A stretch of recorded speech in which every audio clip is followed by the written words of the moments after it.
ரொம்ப ரொம்ப சிம்பிளான ரெசிபி. ஆனா ரொம்பவே டேஸ்டி, ரொம்பவே ஹெல்தியான ரெசிபி கூட.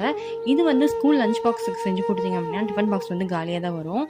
கண்டிப்பா இத ட்ரை பண்ணி பாருங்க. சாப்பாடு வந்து வடிச்சு எடுத்துக்கலாம் அதுக்கு நம்ப. நான் வந்து ஒரு 4, 5 பீட்ரூட் தான் எடுத்திருந்தேன், சின்ன சைஸ்ல. அதுக்கு வந்து ஒரே ஒரு பெரிய வெங்காயம் போதும். அத வந்து நான் பொடுசா கட் பண்ணிக்கிறேன். ஏன்னா என் பாப்பா வந்து அத ஒதுக்கி ஒதுக்கி வச்சுருவாங்க. அதனால தான்.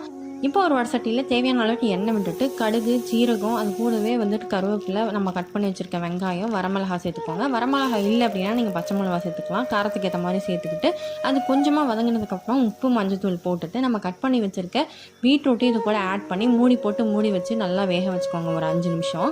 5 நிமிஷம் வெந்ததுக்கப்புறமா அந்த மூடியை எடுத்துட்டு, நீங்க வந்து கொஞ்சமா கொத்தமல்லி தூள், கொஞ்சமா வீட்ல அரைச்ச குழம்பு மசாலா தூள் ஆட் பண்ணிக்கோங்க. அது இல்லைன்னா கொஞ்சமா கரம் மசாலா ஆட் பண்ணிட்டு, ஒரு 1/4 டம்ளர் தண்ணி ஊத்தி மூடி வச்சு நல்லா வேக வச்சிங்க அப்படின்னா இந்த அளவுக்கு நல்லா வெந்து வந்துடும். இப்போ நல்லா ஆறுன சாப்பாடு இதில் போட்டு கிளறிட்டு கொஞ்சமாக நெய் விட்டு கொடுத்தீங்க அப்படின்னா டிஃபன் பாக்ஸ் கண்டிப்பாக காலியாக தான் வரும்.